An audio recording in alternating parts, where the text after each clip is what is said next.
All right, hey, this is Kit. This video is for year 2 teaching teams. So all the rest of you guys can skip on ahead. Year 2 teaching teams, stay tuned.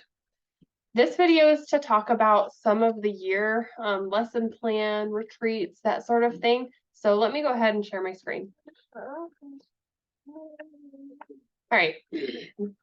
I showed the calendar in a previous video, so this should be reasonably familiar. I wanted to point out a couple of things, particularly on this calendar, that you're going to need to be aware of and get onto your calendar as soon as possible.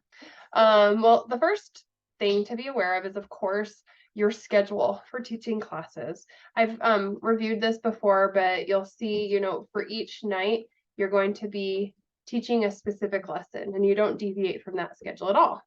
The other thing for you to be aware of on here is we have some required retreats and we have some confirmation masses. And for both our retreats and our confirmation masses, I could really use volunteer help. So please put these dates on your calendar now so that you'll be available to help as an assistant, especially for our Eucharist retreat. We can't do the Eucharist retreat unless I have volunteers.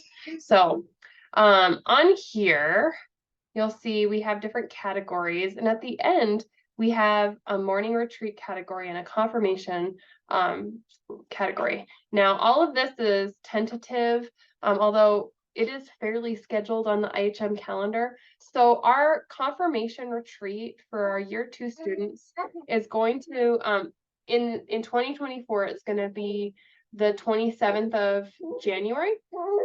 That might be a little different from year to year if you're watching this in a future year.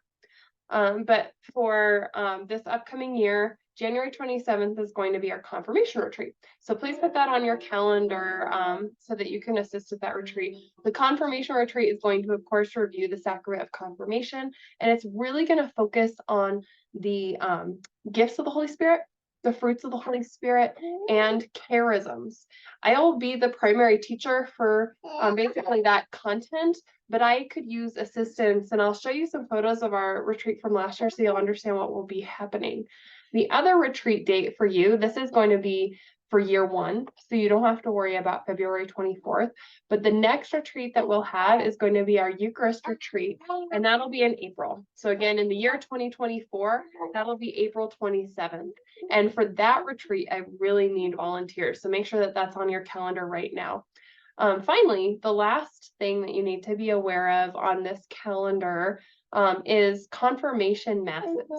So for students that are in our RCIC program, you'll be teaching those kids in their second year. So if you go to do attendance and you see RCIC next to a child's name, that means that that child has not yet been baptized. RCIC stands for Rite of Christian Initiation for Children. It's the formal name for our program that helps bring children into the church through baptism and the other sacraments. When a kiddo hits the age of 7, for the most part, according to canon law, they're considered at the age of reason, and they need to go through a class in order to be baptized. So that's what those kiddos are doing, is they've been going through classes. And since all of our classes touch on the sacrament of baptism, we consider that these kiddos have been prepared for baptism as well as confirmation and communion and Eucharist. Those kiddos, RCIC kids in your class, they will have learned about reconciliation, but they'll have never received the sacrament of reconciliation because you can't receive reconciliation until you've been baptized. So for those children, those RCIC children, they will be initiated into the church at the Easter Vigil. In 2024, that means March 30th. That, of course, date changes from year to year.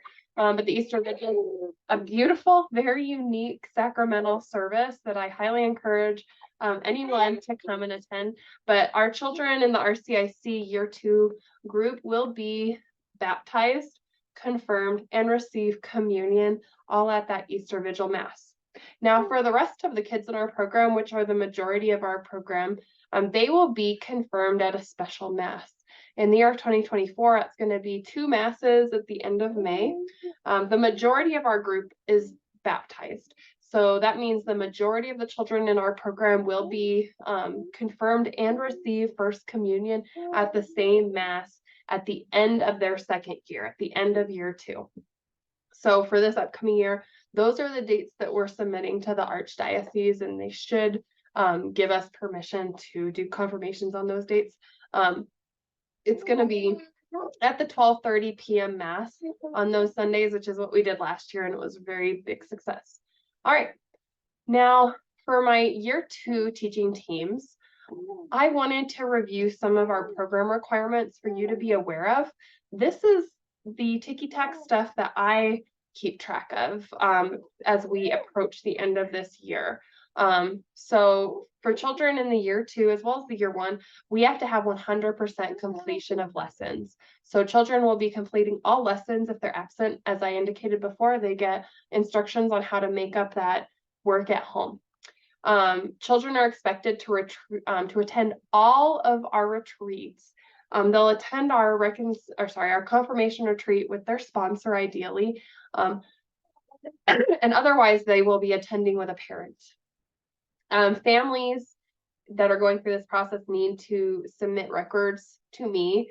They need to submit a baptism certificate if they've been baptized, or a birth certificate if they have not been baptized. The thing that families start doing in year 2, as well as families need to identify suitable sponsors. And I'm going to indicate like what sponsors, like what qualifies someone as a sponsor here in a few minutes. But that's going to be happening. So they need to find at least 1, sometimes 2 people to be their sponsor as they approach confirmation. Now, I'm going to talk about differences between last year and this year in another video for those who are coming back as volunteers. But the other thing that is going to be required of year 1 and year 2 families is that families must attend 3 of our first Wednesday masses. So as you know, you won't have to teach on the first Wednesday of the month on this year's calendar. So those will be mass options and opportunities for families. And there's a minimum requirement of attendance at 3 of those through the year for families in our sacramental program.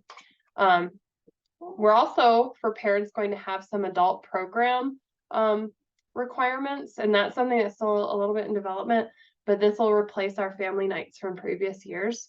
Finally, almost at the end of the list, you know, in our diocese, and as in many dioceses in the United States and in some parts of the world, when children or anyone is confirmed, they're confirmed under the name of a saint.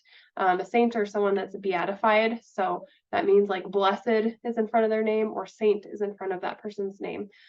So children in year 2 are going to be identifying saints or blesseds to take as their confirmation name.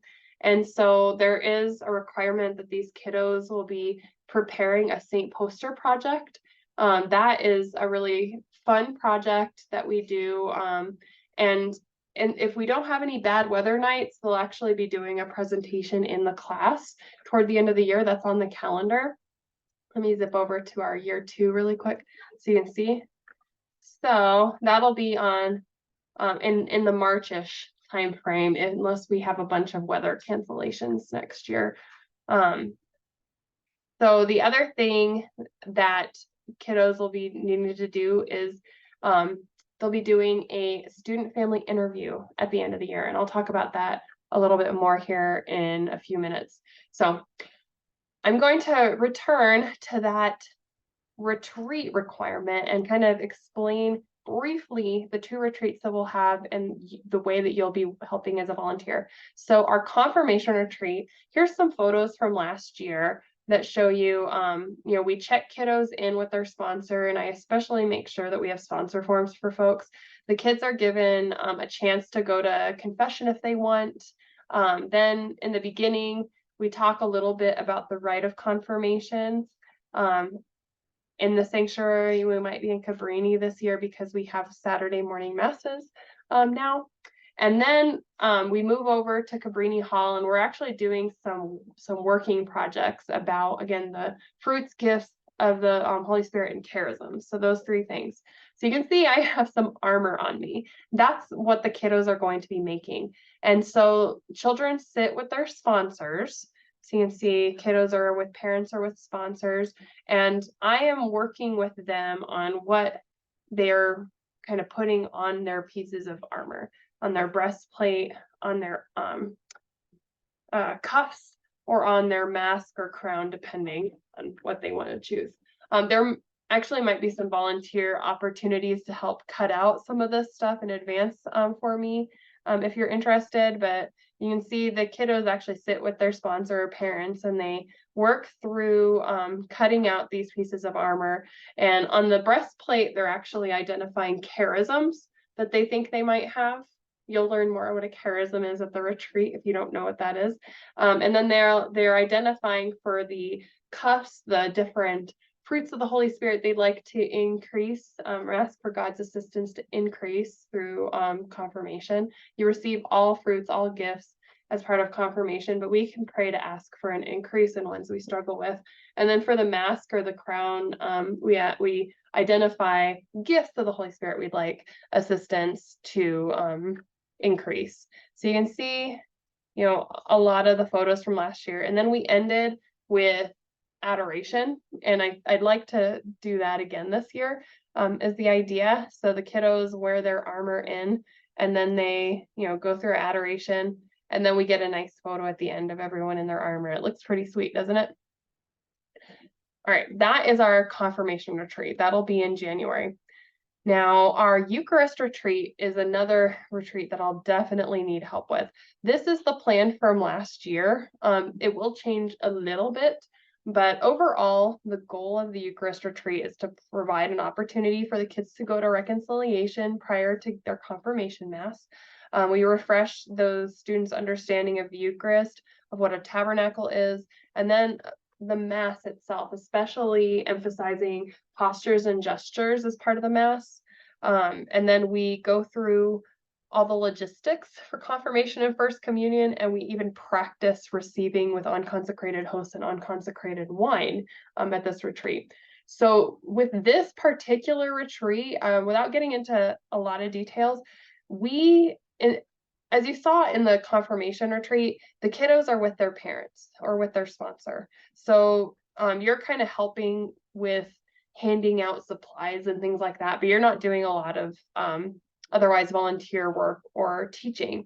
It's different for our Eucharist retreat. So we stay in our classroom groups at the Eucharist retreat, and you actually go through different stations. One of the stations, you'll actually be teaching the lesson, which is our tabernacle. I'll provide a lesson plan. Each station's 30 minutes, so it's not onerous. But for the Eucharist retreat, I really need volunteers to be available and be there in order to get the kiddos through all of the learning objectives that we have. So that gives you a little bit of a preview of the two retreats that we'll have going in the spring. Now, I mentioned as well that we have student family interviews that happen at the end of the year as well. I'm going to go back to our calendar here. So you can see we have all the lessons, you know, what lesson we're doing what night. And we get to the very end in this particular calendar, it's in the month of April. And for those nights that we gather in the classroom in April, instead of having, you know, Eucharist lessons or confirmation lessons, we're actually doing family interviews. And so that means my teaching team, especially the teachers, I'll need 2 people per teaching team to help do interviews. You'll be conducting interviews, sitting down with a student and their family, asking the student questions, and then identifying where a student's understanding is of the content. This is kind of an understanding check, and it's not intended to be punitive at all. It's actually meant to be encouraging to the kids. I provide the families with a study guide that they can go through, and there's a lot in here for them to study, but obviously we're not going to ask them about every single one of these categories or we'd be there for like an hour. But I will provide an interview guide to you that should take about 15 minutes. So you'll have 15 minutes to interview a student with their parents, and you'll identify whether a kiddo completely new like the answer to the question, if they partially knew the answer to the question, or if they did not know at all the answer to the question. And those forms come back to me, and then I actually email out like a report back to the parents saying, what they could focus on as we're preparing for the end of the program, which is of course their confirmation masses. So that's something for you to be aware of. You will see this going out maybe even as soon as October to families, so that they have time to sit down and start reviewing all of the material. The idea is that all of this information, the students will have learned in class, but since we're going once a week and things are taught incrementally, this guide is to help provide parents with like a refresher on like what the most important walk away things to know are for those that are coming through and graduating from the program. All right, now the Saint Poster Project, I mentioned that kiddos will be selecting the name of someone that is either beatified or canonized in the Catholic Church to be their confirmation name. So the Saint Poster Project helps our students to learn about the saint that they've chosen so that they really start a relationship with that saint. So we provide the Saint Poster Project guidance at the confirmation retreat. So when they come for the confirmation retreat, all the kiddos receive this form, and I'll have some example posters set up so that families can see what posters might look like, but there's some photos on this as well of previous projects to kind of give an idea of like how you can prepare this Saint Poster Project. And I wonder if I can pull up really fast what it actually even looks like. Let me see. It looks quite impressive. And I see. All right, here's a picture. So they're all over the place, but this gets laid out in the narthex in advance of their confirmation mass. So I set it up the Saturday before masses, so everyone going to masses for the entire weekend can kind of peruse the Saint Poster projects and see the things that the kids have learned. And then the kids themselves at their confirmation mass can take their family members over to brag about their hard work and all that they've learned about their saint. So that is the Saint Poster Project. The last thing for you to be aware of, kiddos in your classes are going to need to identify sponsors. So when it comes to identifying sponsors, canon law, I can misspell canon. Canon law actually specifies exactly the qualifications for sponsors. And so sponsors need to be fully initiated, which means confirmed, as well as baptized and have received First Communion in the Catholic Church. They need to be over the age of 16. They need to either have been married in the church or living a single life in accordance with church law or church, I don't know, expectations, maybe is the best way to say that. And then they also opt to be a practicing Catholic. Now, this is the high end of our qualifications, and sponsors need to meet these qualifications. And it's really up to me to work with families on selecting sponsors that meet all of these qualifications and what to do if they can't find anyone who meets these qualifications. Father Andrew really assists to help troubleshoot some of this with families sometimes, but occasionally I have a family come and they truly do not know anyone that qualifies as a sponsor. They might be entering the church, for the first time, and not have any family members who are Catholic, not have any friends yet who are Catholic, and just feel really alone. And in those cases, what I do, I'm going to stop sharing my screen right now. What I do in those cases are I often recommend that parents check out their kids' teachers and those on the teaching team of their children to perhaps be sponsors for these kiddos. So that would be you guys. So it might be that you are asked by students to be a sponsor for them in this year. That could happen. It doesn't happen, 100% every year, but be prepared that you might be asked by a kiddo to be their sponsor. The obligation of a sponsor is to stand on behalf of the community and, say, this little child has prepared themselves for confirmation and first communion. And I also emphasize this isn't in canon law per se, but I think a good practice is to continue to pray for that kiddo as they grow and as you go through your life. As a sponsor, that's kind of your role as well. So I believe that this covered everything that I needed to cover with you all. I hope that this gives you a little bit more information about what's happening outside of like the regular curriculum as we move through year 2 and all that we're going to be doing in this coming year. Sounds like a lot when I lay it out like this, but it's going to be very incremental. And most of this stuff I manage. I just need your guys' assistance with a couple of things. So just a heads up, and it'll be coming, little by little as we progress through the year, and it's gonna be really good. It was all very positive experiences last year. So see you at the next video.